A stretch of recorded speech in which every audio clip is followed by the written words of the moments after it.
Hello and welcome to our virtual audience. Good morning to those in the United States and good afternoon to those of you in Europe. And thank you for joining us for our event today, What's on the EU Agenda for 2024. My name is Jan Fleck. I'm the Senior Director of the Europe Center at the Atlantic Council, where we've really focused in on the European Union and US-EU relations for many years. And I'm delighted to bring you this conversation today and to help us navigate the agenda for the EU for 2024 a little bit. We have a great discussion today. I look forward to exploring what's in store for Europe, the EU, and of course, US-EU relations. They're never far. We have a year of elections with over half the global population. I think 65% of global GDP going to vote.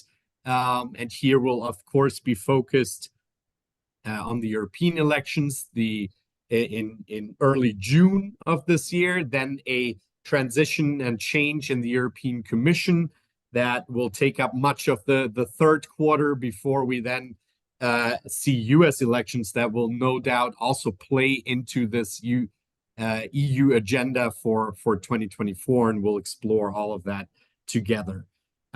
So today we want to focus both on the very short term, in terms of what is still possible and still on the docket for EU policymakers before the European elections. That's a rapidly closing window with campaigning starting in March, April, elections in June.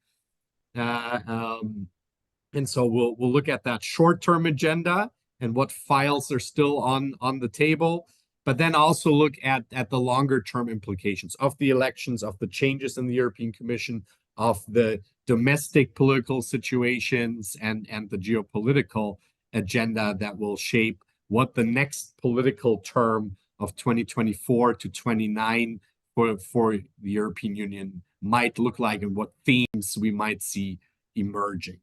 To explore all of these issues with me, I'm delighted to have a great group of experts and friends of the Europe Center around the virtual table here with me.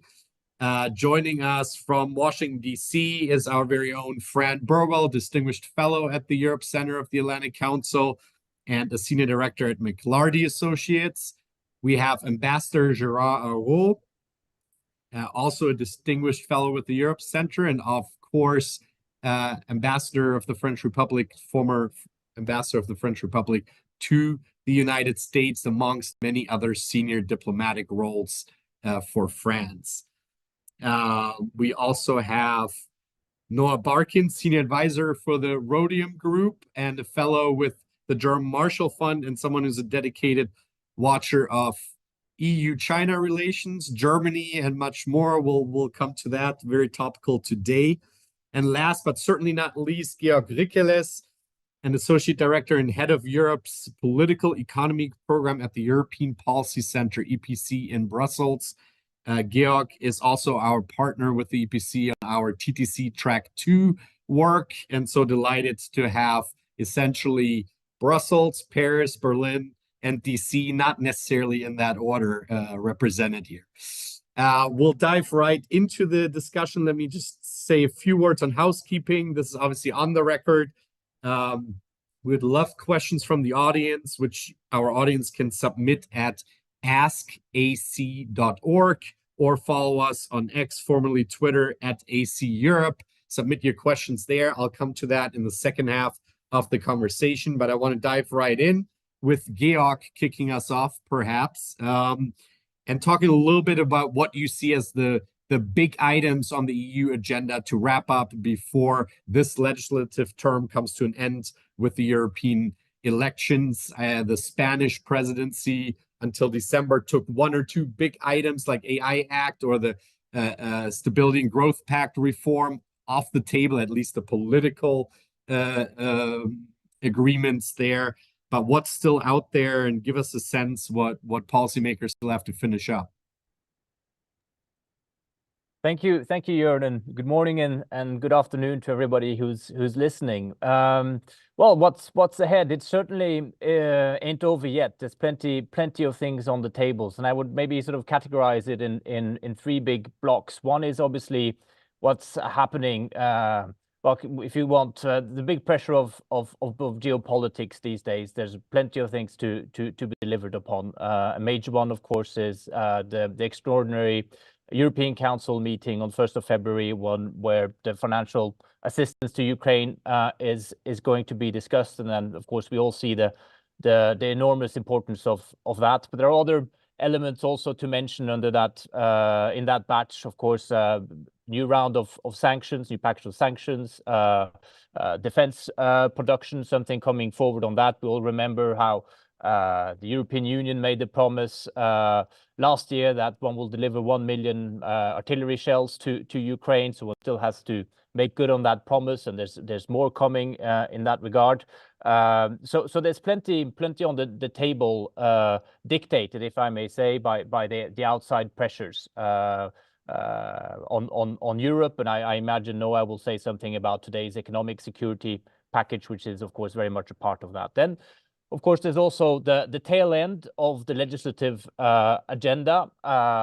You mentioned AI Act. It was wrapped up under the Spanish presidency, but actually there's been quite a lot of more work going on, technical work they call it, but really fleshing out the details, important details. And there are a number of such examples of files that need to be finalized. The Net Zero Industry Act, for instance, which is, in a sense, well, von der Leyen back in the days built it as well, a big part of Europe's response to the US Inflation Reduction Act. Of course, it isn't in any way a US Inflation Reduction Act, but there are some important aspects there that one needs to work through. There are many other texts that one needs to finalize under the Belgian presidency. Another one is, for instance, rules on platform workers. So there's a lot in the legislative agenda still for the Belgians and for the Parliament.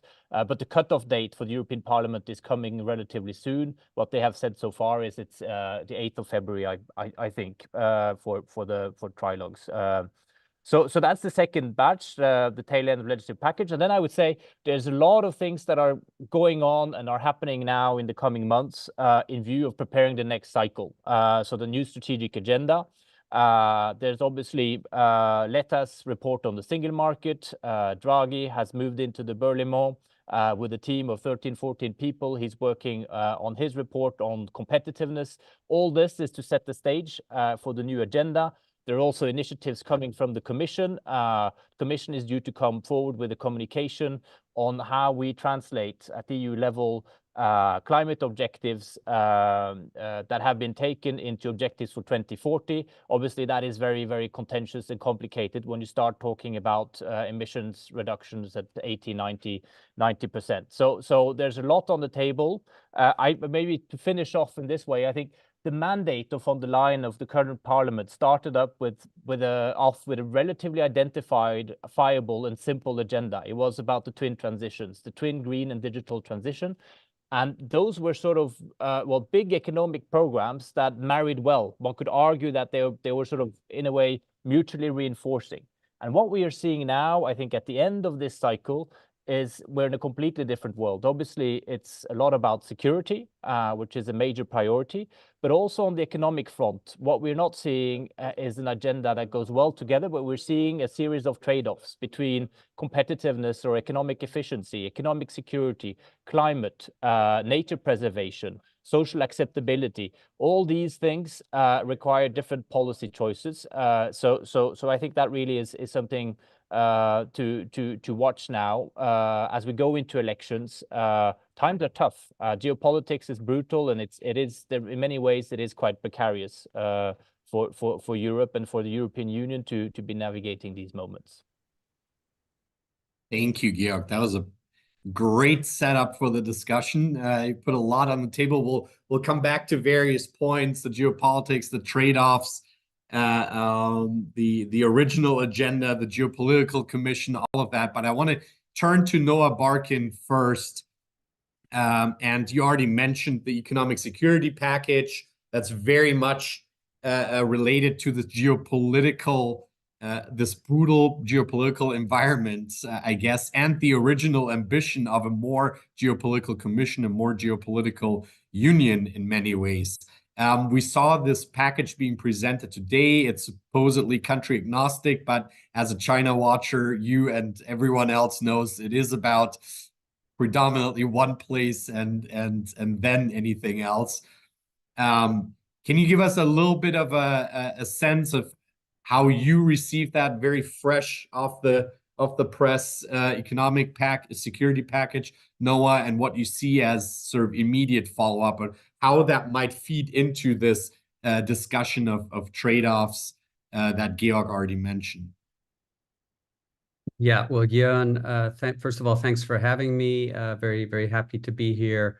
I've just been digesting the economic security package, so over the past few hours, have a bit of indigestion, I must admit, but happy to give Please you share my take on it. I mean, maybe first a little bit of background. This is very much about China, as you said. This started with a speech by Ursula von der Leyen back in March, a China speech.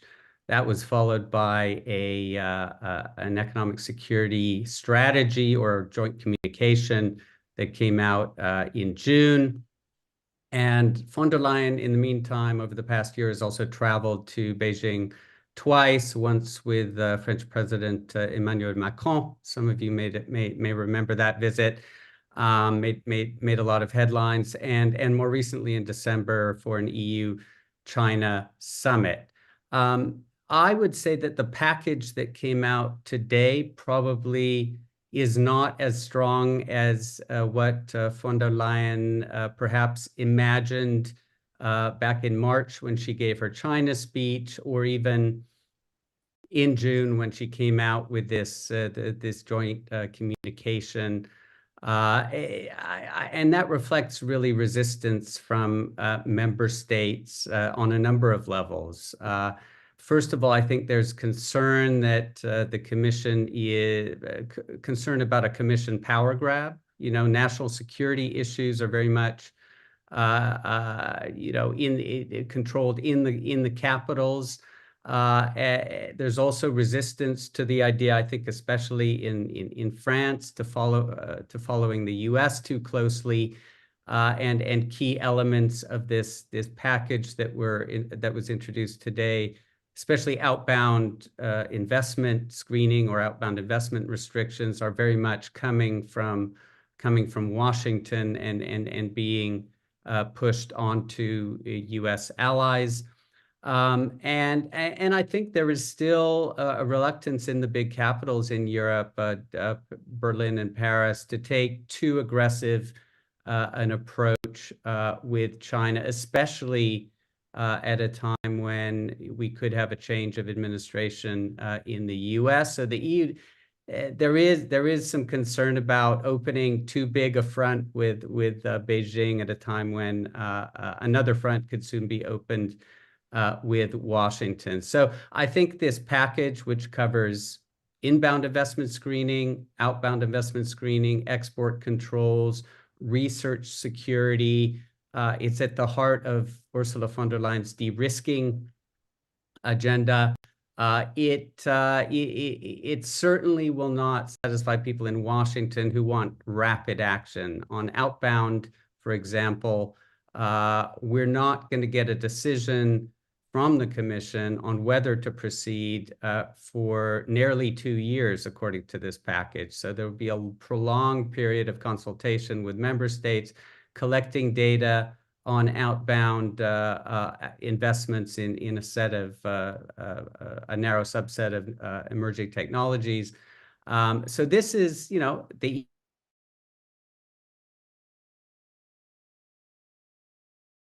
on the agenda. It's going to continue in the next Commission, but anyone expecting really big changes rapidly is going to be disappointed by this. Thank you, Noah, for that interesting initial assessment. And you already mentioned sort of Trump hedging here with regard to China. I want to come back to that a little bit later, but I first want to sort of slowly move us towards the elections and what they might mean, and then towards the geopolitical or towards the longer term outlook. Before we do that, before we move to the elections, Ambassador Arro, I wanted to bring you in. One thing that has changed dramatically is the dynamics around EU enlargement over the last term, especially imposed, obviously, by the dynamics of Russia's illegal war against Ukraine. Hand in hand with that, especially from formerly skeptical countries like France, has always been this widening versus deepening debates, and certainly, with enlargement has always come the how much does the EU need to reform before or as it takes in new members. Do you see any movement? We've had this Franco-German reflection group and non-paper, I think, for EU reform. Do you see that informing the next few months or the elections, the early days of the new commission in any shape or form? And what dynamics do you see there? You're muted, Ambassador. Great to be with you this afternoon.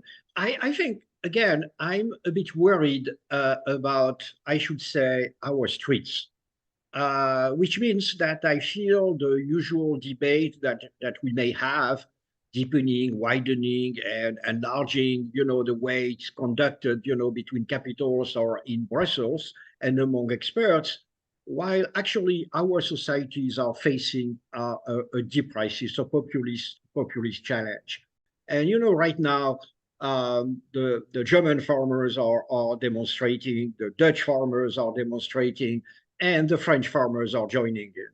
It used to be just the French farmers. Yes, we are not in the lead of demonstration, but I'm sure that we will be in the lead of rioting. You can trust the French farmers to, I think, to riot at some point. But beyond apart any joke, I think really, and it's touching enlargement, I should say, that really a lot of people are simply saying on the far right, on the far left, but among farmers, that actually we need borders to protect us. And as you said, there was a strong stance on enlargement, which has been taken, but for geopolitical reasons, because it was very necessary to send the message that actually Ukraine will join the European Union. And if you say Ukraine, you have also to go to the Western Balkans.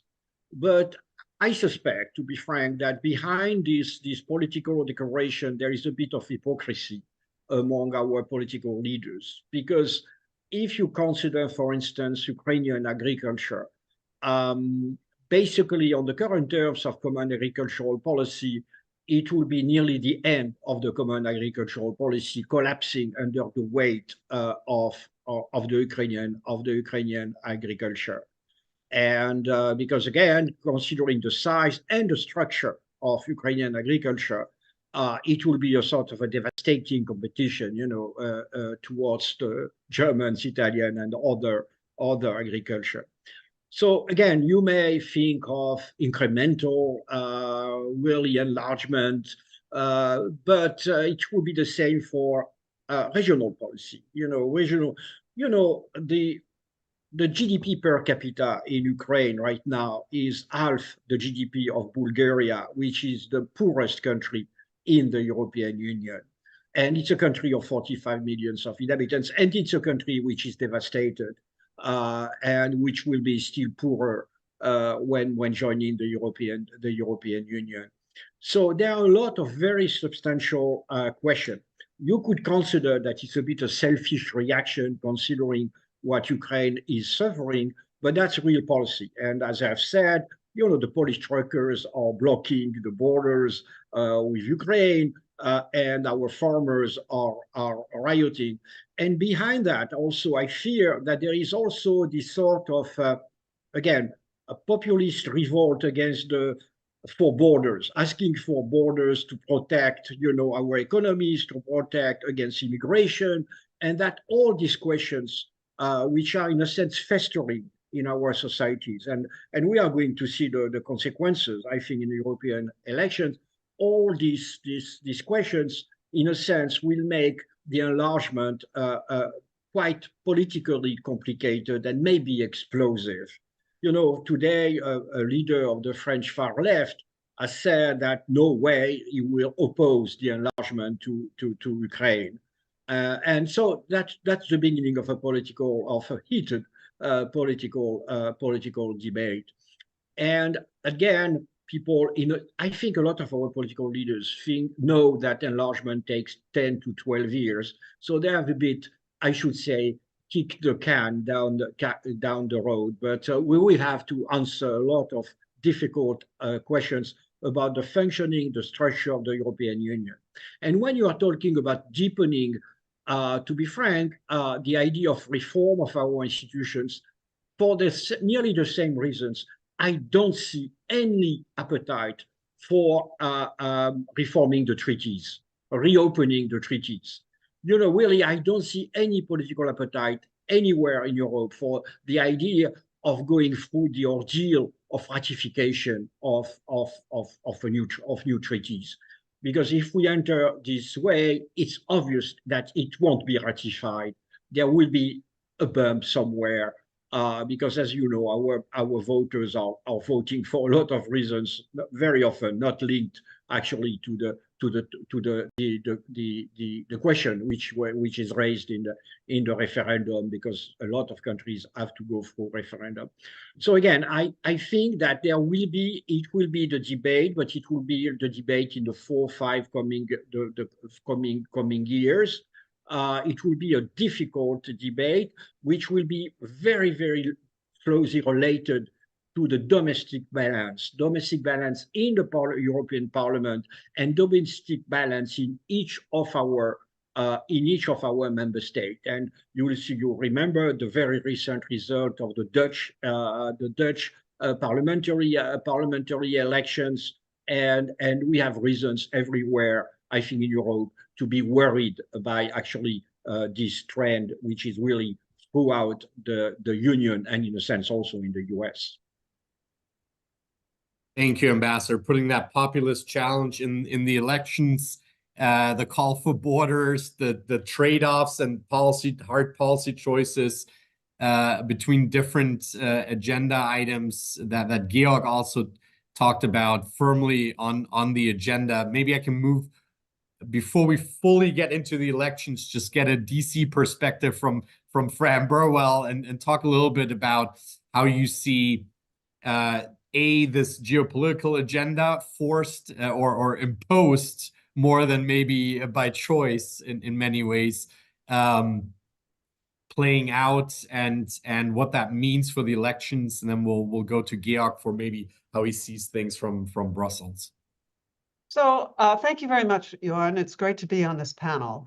I think I want to go back to something that Georg said, and that is that when von der Leyen was inaugurated, I think, and she put forward her agenda with the twin transitions of digital and green, it looked like a pretty normal commission, pretty predictable, a lot of regulatory policy, but almost immediately, they were confronted with the COVID pandemic.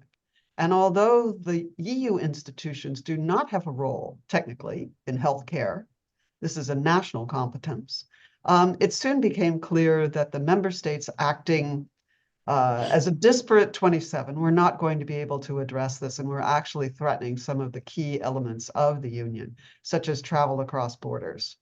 And so the Commission was forced to step in.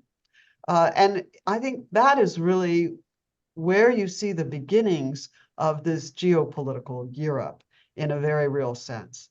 We've had, the development of the EEAS, et cetera, but this is more about responding to crisis and being able to react, and not just put forward a long-term strategy followed by a communication, followed by legislative proposals, a mechanism that we are all very familiar with. Was everything perfect in responding to COVID? No. There were arguments about contracts, but the idea that the EU would buy things together, that was kind of revolutionary. And I think then, almost as soon as they got out of the COVID issue, you then have the Russian aggression against Ukraine. And here, as someone who watches from Washington with occasional visits to Brussels, it's really astounding how quickly the EU has come forward and how firm it has been, particularly in light of the economic challenge that this invasion represents to Europe itself, particularly on the energy front. But we've now had 11 sanctions packages. I think we're working on the 12th. And these have a much higher cost for Europe than for the United States, for example, the sanctions on Russia. We've had export controls imposed to a degree that the United States has actually decided not to impose the export restrictions itself, as long as Europe was going to impose it on those goods that were transiting from the US to the EU. This is an unprecedented level of cooperation between the US and the EU. And perhaps most interesting in the case of Ukraine is the transition of the European Peace Facility, which before this war was basically funding non-lethal equipment going to peacekeeping operations around the world, and now is reimbursing the member states for their purchases of ammunition and other lethal weapons heading into Ukraine. It's not been easy. There have been some difficulties, but I have to say that right now, when I listen to European politicians talking about Ukraine, I get a much stronger feeling of steadfastness in support of Ukraine, with a couple of exceptions, and I think we know who they are, than I do when listening to the US Congress. So I think that is, we have seen the emergence of let's call it a regional geopolitical power. Because I think when you go on to the Middle East, slightly outside the region, when you go on to China, I think Noah has made clear how complicated it is for the EU to work together on China. There's definitely been progress, and you go all the way back to the toolkit on 5G security, and to see the beginnings of that, the questioning of Chinese participation, certainly in the European digital economy. The Middle East is going to be a very, very real challenge. The Israel-Hamas war has demonstrated a lot of splits, not only in the United States, but also in Europe. And it's not clear how much Europe can contribute to a resolution there. I would underscore that the enlargement decision on Ukraine, that to me was a largely geopolitical decision. Ukraine does not qualify at this point to be talked about as a candidate country. But I think it was the right decision because it was extraordinary circumstances. The question is, can this be maintained? Can the EU continue to move forward? Or is it because Ukraine is right there on the border? And I think we don't know that, but there's some serious challenges. First, I think to be a real geopolitical actor, the EU needs to find a way to spend on defense more efficiently. The million rounds of ammunition were mentioned, and that's a struggle right now, although European policymakers tell me it will happen. But I think this is something that the EU needs to address. There needs to be more coherent rhetoric, particularly on China. We see a visit like the joint visit or simultaneous visits of Macron and of von der Leyen, and they had totally different messages, at least to an observer here in Washington, when they were both in China.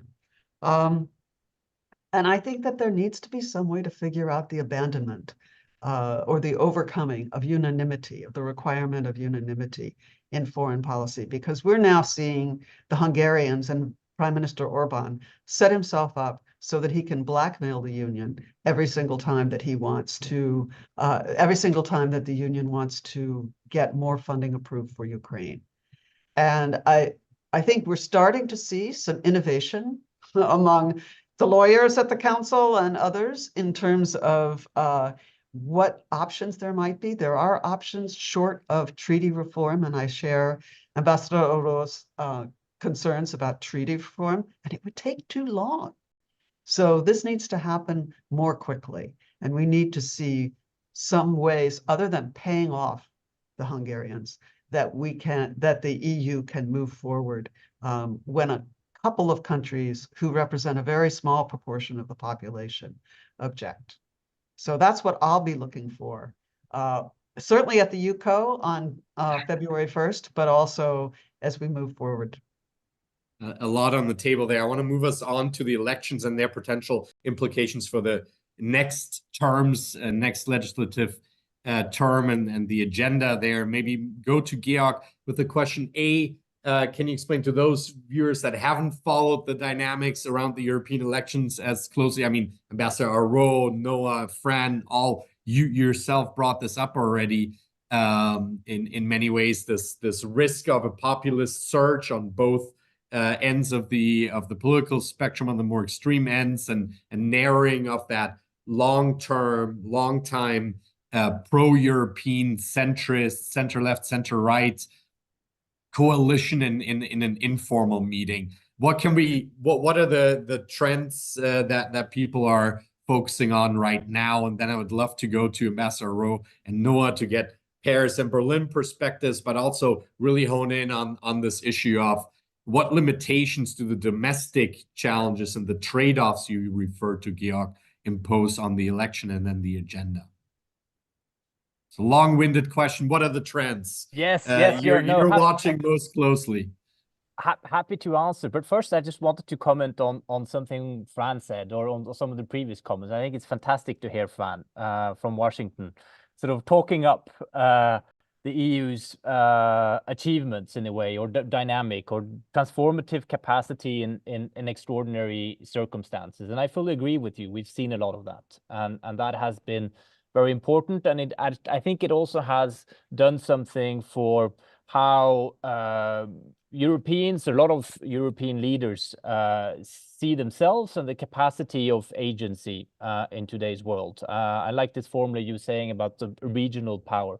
At the same time, it is absolutely true that the challenges are not going away; they are increasing, and we're really facing this question of whether we're still on some form of linear path, whereas the challenges are exponential. And I fully agree with what's been said on well, we're in a wartime economy. We haven't, or we should have a wartime economy capable of supporting, sustaining the Ukraine. We don't have that yet in the EU. What Noah is saying about economic security, indeed, I think von der Leyen has, in a sense, taken a step back from her promises, because essentially what she's come up against is Europe's predicament, which is that she's touching on economic security, at least on export controls and those kind of things, on core national competence as the member states see it.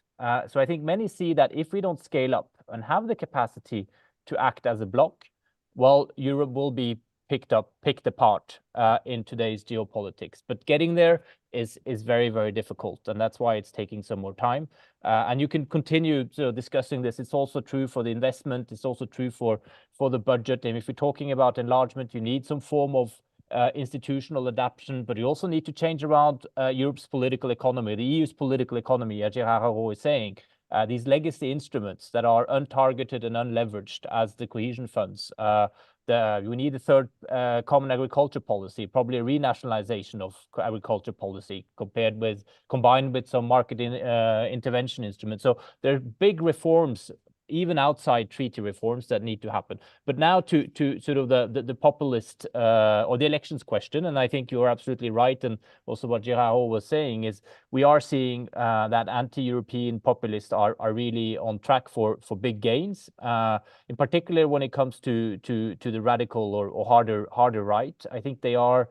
I saw recently that they are on course to finish first in 9 out of 27 member states. And these are not small countries. We're not only talking about Hungary here, we're talking about France, Poland, Netherlands, Austria, Belgium, Italy. So really it's the right, the two groups, ECR, so Law and Justice, dominant there, ID, Meloni's party, are on track for big gains.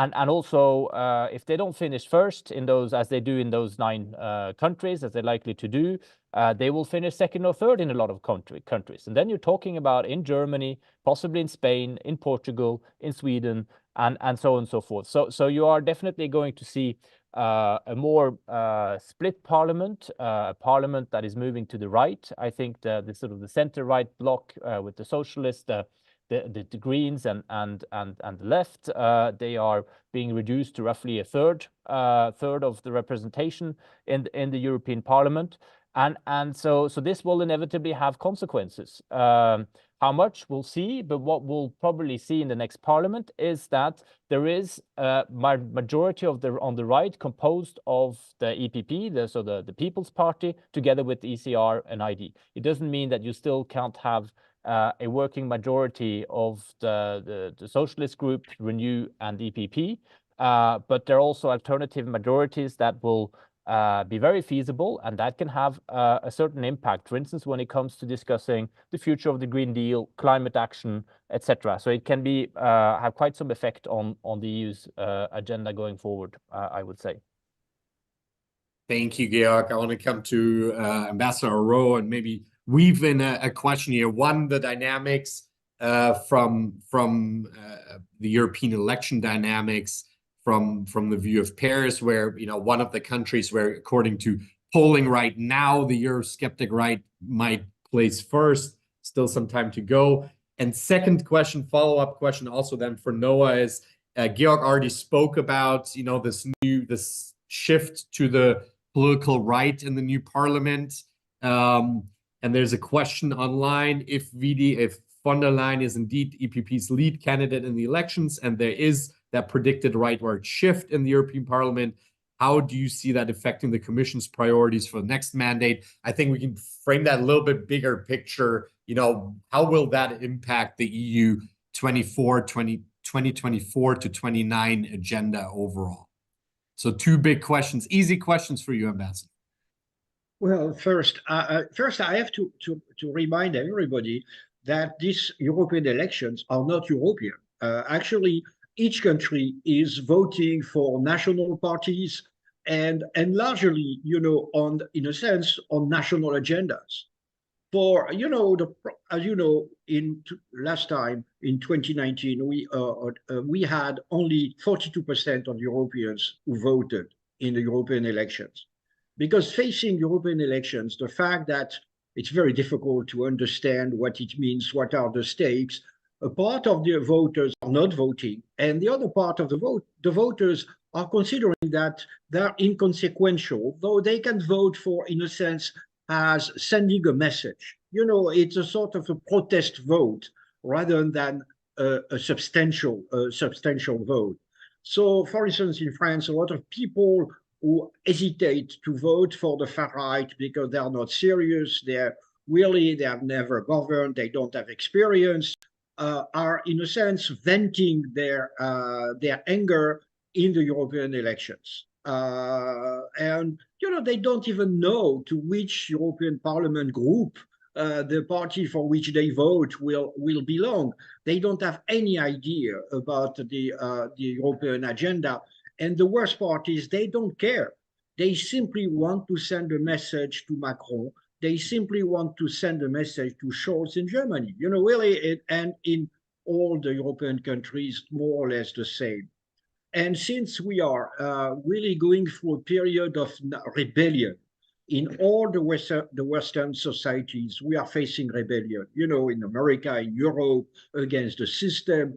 And in the US, the system is Wall Street and DC. In Europe, largely the system, the establishment, it's Brussels. You know, Brussels, because for the national governments are very often, you know, basically say, oh, we did that because we are obliged by Brussels. You know, really, that's a very a shrewd move by national governments.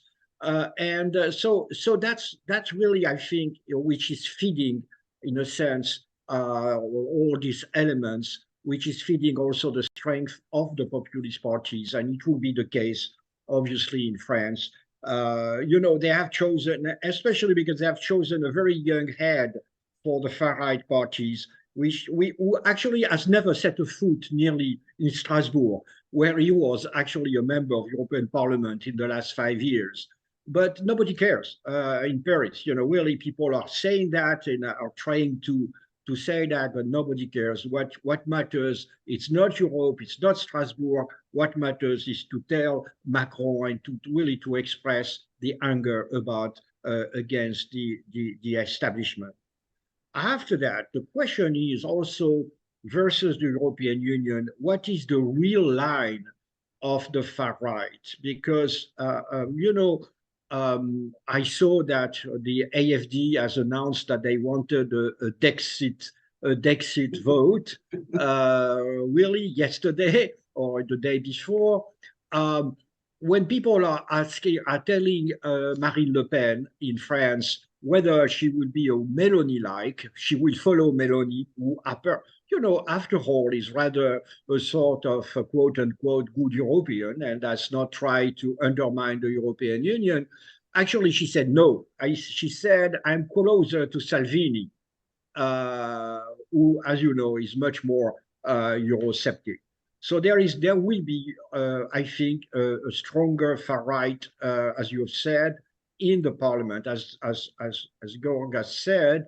But what will be really their policy? Because so far they have not actually, they did not need to define their European policy because they didn't have any influence on the policy making, and so they were only protest parties. So what it will mean if they have an influence on the policy making process, especially with Brexit as a sort of counter example. Are they going to divide? Because when you're the genius of the far right is always division. They are always really fighting each other. So whether there will be a more or less pro-anti-EU EU party between ECR and ID, there will be, I think, a lot of questions. But it will be also a challenge to the far right, in a sense, to be obliged to have a more defined EU policy than they have so far. Noah, the question to you as well, how do you see, if this comes to be this shift to the political right, maybe more options for the EPP to find on individual items or policy files, allies on the right rather than having to compromise with the center left? How do you see that affecting things, and maybe also a particular German twist on things? Ambassador Rowe mentioned the AfD, where Germany seemed long for at least during the years of the Euro crisis, and then following sort of relatively immune against populist surges. That is changing. How do you see that playing out in the European elections? Yeah, some big questions. I think, I think it's important to point out, and Georg did this, but it might have gotten lost in translation, is that there will be a mainstream majority in the European Parliament. We're not going to, the far right is going to make gains. That looks pretty clear. But the EPP, Renew, the Liberal Party, and the center-right socialists are expected to have a majority. We're also expecting, if the EPP does come out on top, as the polls suggest, that Ursula von der Leyen will continue as European Commission president, and that will, I think, that will bring about a certain degree of continuity and stability. I think she's, in tackling, as Fran sketched out, in tackling the pandemic, in tackling Ukraine, and over the past year in putting China on the agenda and economic security, which was not even on the agenda here. Of course, the US has been talking about it for years. Japan has been talking about it for a decade at least. So I think that will bring a degree of continuity, and we could we could see there's talk of someone like Mario Draghi taking over the European Council. That would be a formidable duo at the top of the EU. I think the focus is going to be on competitiveness. We're expecting a flood of Chinese EVs into the European market. The Commission has launched a probe, anti-subsidy probe, and is likely to impose duties on Chinese EV imports later this year. So there's a lot of concern about competition in green technologies, and the IRA in the U.S. has also stirred a lot of concern in Europe about Europe's ability to compete there. I think the other focus, of course, will be on security with the Ukraine war raging on, and the possibility of Donald Trump returning to the White House and questioning NATO, and certainly pulling the U.S. back from Ukraine if that hasn't happened already. So competitiveness, security are going to be the main focuses.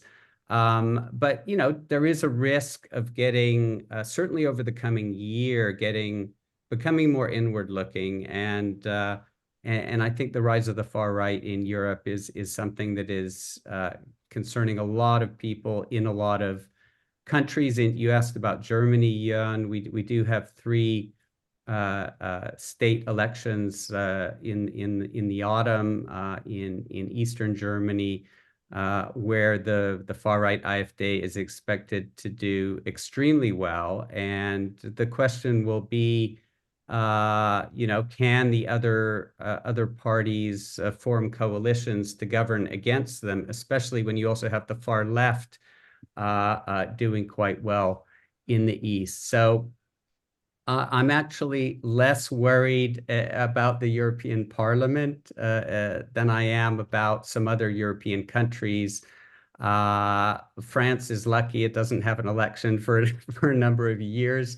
But certainly here in Germany, when you see that the current ruling parties, the drop in support for Scholz's 3-party coalition, it's remarkable. His party, the SPD, is only polling around 15%. The Greens are around the same. And the FDP, the third party, is hovering around the 5% mark. So all of these parties have come under a huge amount of pressure. The AfD is rising, and this is something that's happening in many countries across Europe. It's a real concern. So despite the point to, Ambassador Rowe, you wanted to come in, please briefly, because I want to do one more round. I think I'm struck by the fact that there is one word which has not been yet uttered, which is immigration.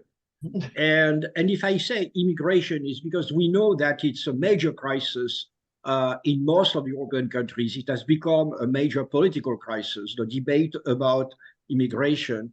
And I'm sure that in the European Parliament, the far right will want to make really immigration a major topic, even if the competences of the European Union are quite limited in this field. And that's really a question, because I don't have the answer. But in a sense, it's an echo to what you said, Jörg. Well, could we think that the EPP, the European really People's Party, on some issues, maybe immigration, could be ready to work with the far right in the European Parliament, considering that our conservative parties in most of European countries actually have shifted to the right in a way or in another?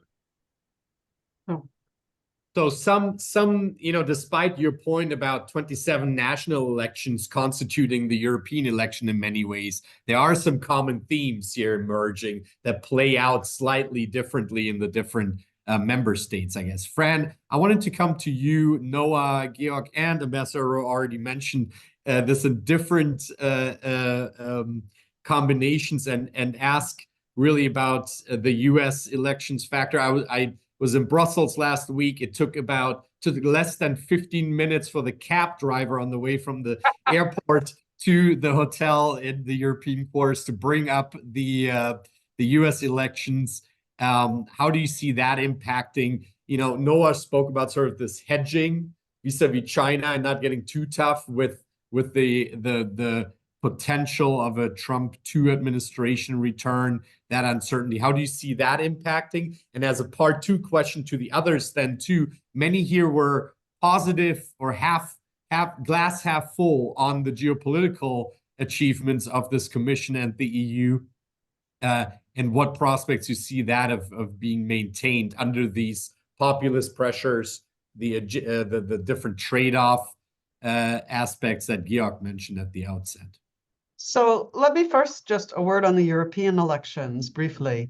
I think when you look at the party groups from an American perspective, when you look at EPP, S&D, Renew, and even the Greens, there is a remarkable degree of consensus, unlike our party system right now. The big argument about the green transition is not, is there climate change and should we be doing anything about it? It's about how fast should we be doing it? And so I think that if the EPP does come out more strongly in this election, we won't see any reversals. I'm often asked, will such a new coalition undo what has been done? No, but it might delay some of the future things and the implementation. And have a more business-friendly approach in that way. We'll see, but nothing like a reversal. If asked which election European leaders should pay attention to and plan for, I wouldn't say the European elections, except for their career choices. It's the American election, because this is going to bring troubles no matter who is elected in terms of what Europe expects. So I think with Trump, we will see an absolute reversal on on policy towards Ukraine. And the big question for a newly geopolitical EU is, can they do this on their own? How do they do that? How do they keep things going in Ukraine on their own? We will also see a much more aggressive stance, I think, by a Trump administration towards Europe. Not a friendly stance. Remember, he sees the EU as an enemy, but right off the bat, much larger, more consequential tariffs, and a heightening of rhetoric and a lack of participation in things that have brought the US and the EU together. And I would put NATO in that basket. Maybe the Senate will be able to stop him from actually leaving NATO, but that doesn't mean that we would then participate in things. He just doesn't have to appoint a perm rep. So I think that is the nightmare scenario that most Europeans are looking to. And I think preparing for the results of the European elections is a relatively easy task for a geopolitical Europe rather than preparing for the results of the American election. Even with the Biden administration, a Biden 2, unless we have resolved the Israeli-Hamas conflict by then. Currently in Washington, that is superseding the Ukrainian conflict. And we also do have a longstanding emphasis on China. So I can certainly see in Biden too that the foreign policy priorities are Middle East, China, and then Ukraine. And could reverse the first two depending upon what China does. But a Biden administration, I don't expect it to seriously revise its international economic policy. So we would continue to see some trade struggles with Europe. But we will just have to see. I'm often asked whether the US-EU Trade and Technology Council can be future-proofed as a way of keeping the relationship going if former President Trump is reelected. And I have to say no. It cannot be future-proofed. Things like that depend upon goodwill and leadership from the very top. That will continue with the Biden administration. There will be issues and challenges with a Biden too, but not the same as the Trump administration. And yet that's what a newly geopolitical Europe has to prepare for. So that's a tall order. Thank you, Fran. I want to get to everyone here in the lightning round, everyone left here. So maybe Georg, how do you see can Europe maintain that geopolitical momentum, glass half full, if we look at the achievements, if you agree with that? And what role would a new or return of President von der Leyen play in this? A question from the audience. Well, first of all, thank you to Fran for taking us through our nightmare scenarios. But I think you're right. We can't future-proof the transatlantic relationship, unfortunately, neither on security nor on the economy. And of course, the prospect of dealing with Ukraine on one's own and tariffs and questions around NATO, of course, it's well, I often say regarding Trump or the next administration, don't predict, but prepare. And for the time being, we are singularly unprepared for what might be coming. I agree with what Noah was saying earlier, though. I mean, I think the outcome of the institutional renewal on the EU side could be some form of stability and safe pair of hands with the continuation of von der Leyen. You spoke about Draghi, and of course those are people with a great deal of experience and of course with looking to the US, they have a transatlantic inclination, so of course they'll try to make the best of it. But I do fear that if we get a Trump in the White House again, that European countries, European leaders will split roughly in three groups. You will have those who will sort of see that this is their moment too, the Orbans, etc., saying they will feel vindicated.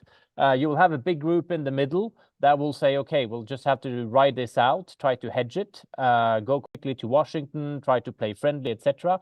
And maybe only a small minority group amongst the leaders will say, okay, we need to really pull ourselves together, work in more united fashion, try to take leaps forward in terms of what Europeans can do for themselves. So that's the real challenge. No good answers for me. And with that, I leave the floor to the next candidate for good answers. I like the typology. Ambassador Arro, I was going to get you a question about careful what the French wish for. You know, you might just get strategic autonomy, just not the way some in Paris have imagined it. But your reactions to what Georg said, and you're muted, sorry. No, first, I am still wondering what means geopolitical Europe. You know, really, frankly, if we look right now at what is happening in Yemen, the Europeans are nowhere to be seen. They have eventually decided that maybe they will do something. In Gaza, they don't exist. Versus China, we still don't have a common policy versus China in a way or in another. And I think we won't have really but something very minimal because there are really deep divergences. So yes, we could have common policy on vaccines. We could have common policy on climate change. And I think that's what the EU is for. But in terms of our geopolitics, frankly, I'm still really, of course, considering a war like the war in Ukraine, where an aggression of Ukraine, an aggression of this size, of this importance, we reacted. But actually, we are also showing our own divisions. But I'm still extremely skeptical about this expression of geopolitical Europe, and I don't think that this, frankly, this mandate has fulfilled the expectations raised by really by this word and by the will of the Commission to have this role. So and when you look at, as Georg said, Trump may be elected, but really, basically, we are totally unprepared to it. we are really unprepared to it. Especially our defense industry wouldn't be able to take the relay of the Americans, really, if it happens, because our industry, whatever we have said, is not on the war foot, far from it. And so people said, oh, we will be able to produce 1 million of rounds as if it were an incredible result, while actually South Korea is producing it on a regular basis. And the French are very, very really proud because they are going to produce 78 Caesar guns next year. 78, really, while the Russians are producing hundreds of them. So again, I'm quite skeptical about what we will be able to do. So maybe if Trump is elected, maybe it will be a trauma, a shock. A lot of French, to be frank, who dreamed of having Trump because they believe that the day afterwards, all European countries will gang around or behind the French, of course, and to say strategic autonomy. But I do agree 100% with what Georg has said. The Europeans will be deeply divided. I have seen that when I was in Washington during the first mandate, a lot of Europeans going to the White House through the back door, trying to have their own deal. And Mercedes, BMW were excellent at doing it, while the German embassy was looking the other way. And that's really what will happen. Really saying, oh, I want to have my own national deal. I'm not like the French. I have really so again.